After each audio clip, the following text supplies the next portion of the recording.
Hello and welcome to the Combining Image Layers chapter. Throughout this chapter, I'd like to show you how you can combine image layers non-destructively through the use of layer masks, blending options, blend modes, and clipping groups. And what I'd like to do is start off with this movie and show you how to combine two image layers using the gradient tool and layer masks.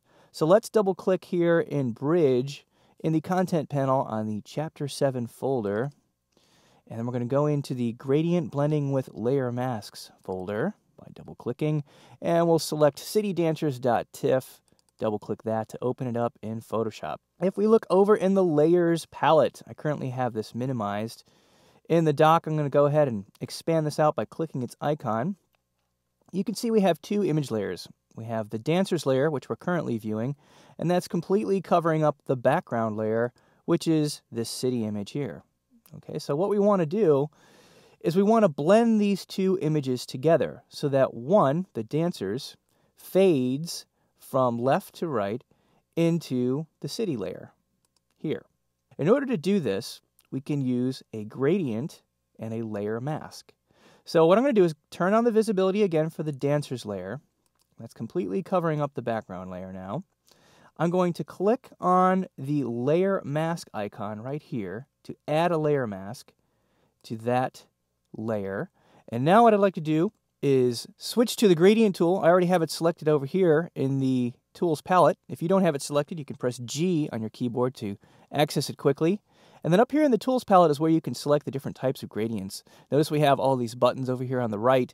These are the different types of gradients you can apply: a linear gradient, a radial gradient, an angle gradient, a reflected gradient, and a diamond gradient.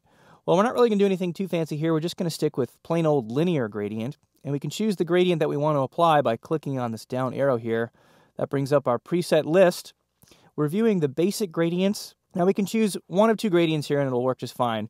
We can choose the foreground to background color, okay, which is currently black to white.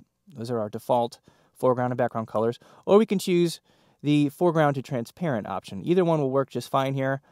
But for the sake of working with layer masks, I think I'm going to stick with foreground to background. Select that, click in here to hide the window. All right, so now all we need to do is click and drag with the gradient tool in order to determine the starting point and ending point for our gradient. And it will also determine the angle, depending on which way and which direction we click. Okay, so what I want to do is I want the black or the darkest area of the gradient to start somewhere around here in the bottom right corner, just underneath where the layers palette is. And I want to drag all the way up to about her shoulder.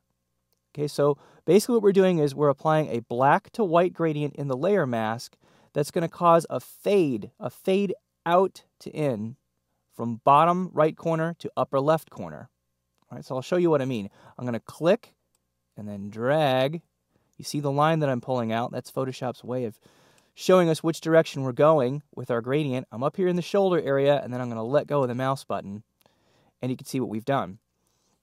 We know that when we're working with masks, black conceals and white reveals. So if we should apply a gradient, a black to white gradient inside of this layer mask, well, then we're controlling this transition of what we're seeing to what we're not. Okay, so that's a really, really useful and non-destructive way to combine image layers here in Photoshop. Because the great thing is, if I decide I don't like this particular transition, I can always do it again. I'll go ahead and press Command-Delete or Control Backspace in Windows to fill the mask with white again. And let's say we want to try a slightly different angle. Let's say I want to move the starting point up a little bit further into the city image, start a little bit further here, and then drag to about the same position with the gradient tool, let up, and now we're seeing a little bit more of the city image over here on the right. Okay, it's a really great non-destructive way to combine image layers. All right, now one last trick I want to show you here, at least for this particular image blend, is I want to apply a blend mode to the Dancers layer. That's going to help this transition that I've created with the gradient tool in the layer mask blend even better. So if we go up here in the blend mode menu, I'm going to switch to this new blend mode to Photoshop CS3. This is new in CS3. It's called lighter color.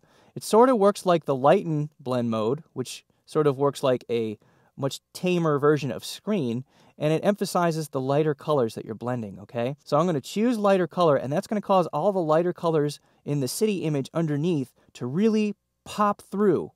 So let's see what happens here. Aha! So that makes a really, really nice, interesting blend. As we apply that blend mode, really brings these images out together. We're losing a little bit of our hand in here, but that's okay because we can always reapply the gradient in our layer mask. Okay, so lots of flexibility here when you're combining image layers this way using layer masks and gradients.